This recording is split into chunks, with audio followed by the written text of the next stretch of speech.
तो आज हम निकलने वाले हैं बनारस, क्योंकि बनारस में मेरा एक एग्जाम है। वैसे तो रिजल्ट मुझे पहले से ही पता है, लेकिन फिर भी एग्जाम तो देना ही पड़ेगा ना, इसलिए घर से हम नॉर्मल ड्रेस में ही निकल जाते हैं, क्योंकि एग्जाम देने जा रहे हैं, छौड़ी पटाने थोड़े न जा रहे हैं, और ऊपर से ट्रेन का सफर है, तो जितना कंफर्टेबल ड्रेस होगा वो उतना अच्छा होगा। तो अब हम जल्दी से चलते हैं स्टेशन, और जब भी हम इस पेड़ के सामने आते हैं ना, तो एक ही बात याद आता है, सेफ ट्री सेफ लाइफ। चलो अब स्टेशन तो पहुंच गए, लेकिन सबसे पहले हमें अब टिकट कटवाना है, और आज पहली बार ऐसा दिन हुआ है जब मुझे टिकट काउंटर पर लंबी लाइन नहीं लगनी पड़ी है। लेकिन एक बात मुझे समझ में नहीं आती, इस रात्रि विश्राम गृह को इंग्लिश में नाइट आउट काहे लिखते हैं? इंग्लिश में पढ़ के ऐसा लगता है कि आधी रात को कहीं भगा न दे। फिर हम सोचते हैं कि हम क्यों इतनी चिंतित हो रहे हैं, हमको क्या लेना देना है नाइट आउट से। फिर उसके बाद भौकाल भरी अंदाज के साथ हम टाटा नगर जंक्शन के अंदर दाखिल हुए। उसके बाद जब हमारी नजर इस सेंसर मशीन पर पड़ी तो हमें ऐसा लगा जैसे हम आतंकवादी हैं। नहीं मतलब पिछली बार हम आए थे तो हमारी बैग चेक कर गई थी, और इस बार तो पूरी बॉडी चेक करी जा रही है भाई। वहाँ गेट पर सिक्योरिटी गार्ड के नखरे हैं, और यहाँ प्लेटफॉर्म पर ट्रेन के नखरे हैं। कभी अपने टाइम पर ट्रेन नहीं आ सकती, आज भी ट्रेन 2 घंटे लेट है। जिस प्लेटफॉर्म पर हमारी गाड़ी आने वाली थी उस प्लेटफॉर्म पर रंग बिरंगी डिब्बों वाली बहुत सारी गाड़ियां पार होती जा रही थी, और हम बैठ के देख रहे हैं। और ऊपर से एक ये चाची हैं जिन्हें जाना है किस ट्रेन से और बैठ रही हैं किस ट्रेन में। कहीं दूसरे प्लेटफॉर्म पर ले जाकर छोड़ दिया ना तो चिल्लाते रहेंगे। अरे मतलब नहीं समझ में आया तो किसी से पूछ लिया करते हैं यार। तो नहीं, बस ट्रेन आई और सबसे झगड़ा करके ट्रेन में चढ़ना है इनको। मतलब यार तेजस्वी लोगों की कमी नहीं है, अब इन्हें ही देख लो,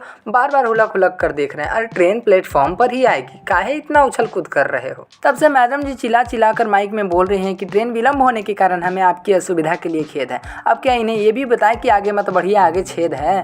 अरे किस महानुभाव को देखिए, मतलब इनके जितना तो किसी के पास दिमाग ही नहीं। अरे हम जानते हैं कि ट्रेन में काफ़ी भीड़ होगी, इसका मतलब ये तो नहीं कि उल्टी साइड से हम चढ़ेंगे। अब भगवान न करे कि तुम्हारे साथ कुछ गलत हो, लेकिन अगर तुम्हारे साथ कुछ गलत होता है तो बेटा तुम तो निकल लोगे, लेकिन तुम्हारे पीछे जो माँ बाप हैं उन पर क्या गुजरेगी ये तो सोच लेना चाहिए था तुम्हें। वैसे छोड़ो, हम काहे इतना प्रवचन दे रहे हैं। वैसे हमारी लौ पथगामिनी आ गए, तो चलो हम अपनी संघर्ष की ओर बढ़ते हैं। हाँ सही तो बोल रहे हैं, जनरल डिब्बे में सीट की प्राप्ति करना किसी संघर्ष से कम थोड़ी न है, और वो संघर्ष मुझे करना पड़ा। नहीं मतलब 600 किलोमीटर की सफर है, और कोई सो कर जा रहा है और कोई खड़ा होकर जा रहा है, ये तो नाइंसाफी है ना। अभी तक तो हम ऊपर बैठे हुए थे, लेकिन अब हम नीचे आ गए हैं, और नीचे के बर्थ पर कंफर्टेबल भी होता है, और खिड़की के पास बैठना किसको पसंद नहीं है। अब पसंदीदा चीज पाने के लिए हर किसी को संघर्ष करना पड़ता है, तो इस विंडो सीट के लिए मुझे भी संघर्ष करना पड़ा है। लेकिन अपना सारा दुखड़ा आपको सुनाएंगे तो आप भी बोर न हो जाइएगा, और आप भी अगर हमसे रूठ कर कहीं चले गए तो हमारा पूरा जन्नत हमसे रूठ जाएगा। वैसे हम अपना दुखड़ा तो नहीं सुना सकते, लेकिन आपको लाइव WWE तो दिखा ही सकते हैं। देख रहे हो देवी जी की नाक पे गुस्सा, यही वो देवी हैं जो हर किसी पुरुष और स्त्री से वहाँ झगड़ रही थी, इनफैक्ट मुझसे भी झगड़ा की। नहीं, अब ये मत कहिएगा कि बेचारी खड़ी होकर आ रही थी, वो तो बैठकर ही आ रही थी, लेकिन अपने आसपास बैठे लोगों से झगड़ा भी कर रही थी। एक बार को अगर उनकी झगड़े को सही भी मान लिया जाए तो इतनी गंदी गंदी गालियों के साथ अपने प्रवचन को प्रस्तुत कर रही थी कि कानों से खून बहने लगा था। हाँ वो अलग बात है कि कानों से खून दिख नहीं रहा था। वैसे वो मोहतरमा अगले स्टेशन पर उतर गए और हर किसी को सुकून भरा रास्ता तय करने का मौका मिला।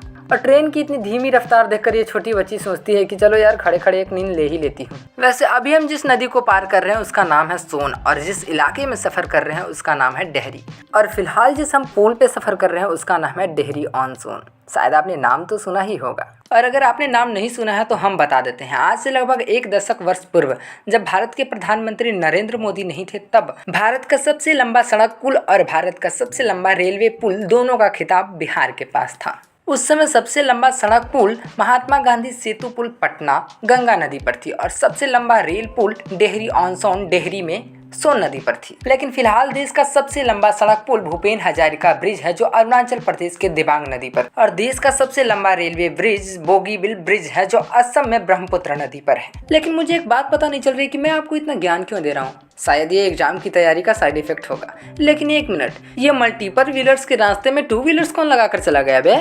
अब देखो यार, कोई कितना भी नरेंद्र मोदी को गाली दे दे, लेकिन नरेंद्र मोदी जी ने प्रगति का कार्य तो जरूर ही किया है। अब जहां 2 लाइन ट्रेन की गुजरती थी वहां अब 6 लाइनें गुजर रही हैं। अब देश की भविष्य में प्रधानमंत्री नरेंद्र मोदी का आना जितना सार्थक सिद्ध हुआ है, उतना ही मेरी जिंदगी में इनका आना सार्थक सिद्ध हुआ है। वैसे तो ये मेरे कुछ नहीं लगते हैं, लेकिन वैसे ये मेरे मामा लगते हैं। मैं अपनी जिंदगी की एक छोटी सी बात आपके साथ शेयर करूंगा। यानी कहने का मतलब ये कि मेरे गाँव में रहकर पढ़ाई लिखाई करने की सुविधा थी नहीं। उस समय हम पढ़ाई करने के लिए बिहार के दाऊदनगर में आए, और तब उन्होंने हमें अपना घर दिया। वहाँ सारे लोग रेंट पर रहते थे, लेकिन हम फ्री में रहते थे, और इस तरीके से हम कह सकते हैं कि वो मेरी लाइफ में और मेरी पढ़ाई की जर्नी में सहायता की है। ऊपर से वो पेशे से डॉक्टर हैं, यानी अगर कहीं बीमार हुए तो फ्री का ट्रीटमेंट भी मिल जाता था। लेकिन हमने ऐसा सोचा नहीं था कि ये इस तरीके से सफ़र करते हुए हमें मिलेंगे, लेकिन अब जब मिल ही गए हैं तो इन्हें बैठने के लिए हमने सीट दिया। वैसे मुझे जाना तो वाराणसी है, लेकिन ये ट्रेन मुझे वाराणसी नहीं ले जा सकती, इसलिए हम मुगलसराय जंक्शन पर उतर गए। हाँ, वही मुगलसराय जिसका नाम योगी जी ने बदलकर पंडित दीनदयाल उपाध्याय जंक्शन कर दिया है। लेकिन एक मिनट, जिस ट्रेन से हम पूरी सफ़र कर लिए उस ट्रेन का नाम तो मैंने आपको बताया ही नहीं। इस ट्रेन का नाम है रेलगाड़ियों में उत्तम पुरुषोत्तम। तो चलिए आज के ब्लॉग में इतना ही। आगे मेरी लाइफ में क्या रहते फैलने वाले ये जानने के लिए चैनल को सब्सक्राइब कर लीजिए।